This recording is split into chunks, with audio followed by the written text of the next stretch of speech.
La biodynamie est un type de culture très exigeante parce que ça nécessite une ouverture d'esprit, une ouverture sensible très importante. L'herbe qu'on va laisser pousser dans nos vignes nous donne aussi une jolie indication au niveau du climat.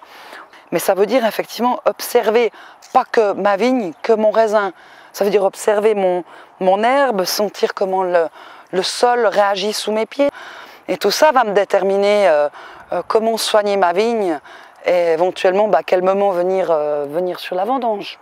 Alors après, effectivement, on peut tomber sur des parcelles ou des souches qui auront souffert, qui auront eu un peu de maladie, soit ce mildiou sur grappe, très tôt en début de saison, soit après un autre type de maladie qui s'est développé, qui est le rot de bras.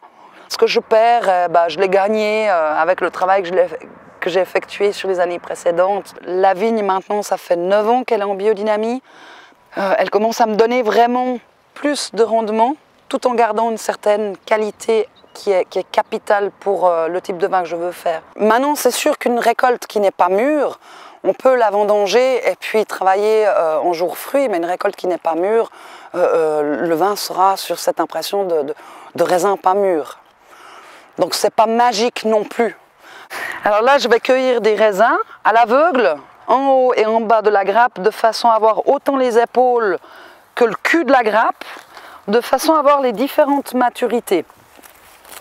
Une fois qu'on sait le taux de sucre général d'une parcelle, on va goûter ce raisin, on va lui goûter la peau, comment est-ce qu'elle croque, comment est-ce que la pulpe va se libérer de la peau, comment est-ce que la pulpe va se libérer du pépin, quelle information générale on va avoir sur quelque chose de plus aqueux, quelque chose de plus concentré, au niveau de texture, et après on croque le pépin. D'avoir toutes ces maturités qui vont apporter un vin qui sera sur un équilibre. On est sur un autre cépage qui est le Gamaret.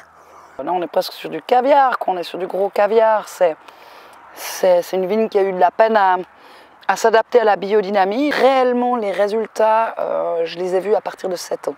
La grappe est devenue vraiment plus longue, donc les grains sont mieux aérés aussi. Moins de risque de pourriture.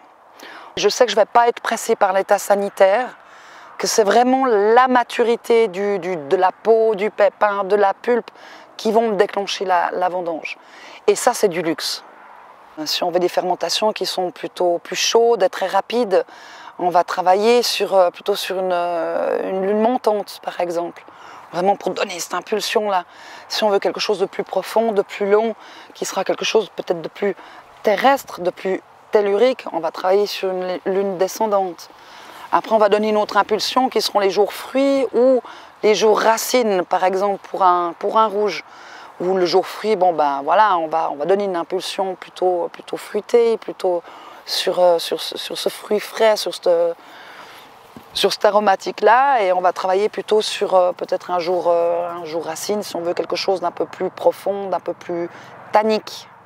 Et puis, en tournant comme ça autour de la Terre, la Lune va passer devant certaines constellations, devant toutes les constellations durant le mois. Les constellations de fruits, les constellations de chaleur sont beaucoup plus petites, donc les jours fruits et les jours fleurs sont vraiment des parenthèses dans le mois, c'est des moments très courts. Et c'est les moments où on aime travailler notamment sur le fruit ou en cave, de façon à donner vraiment cette impulsion-là.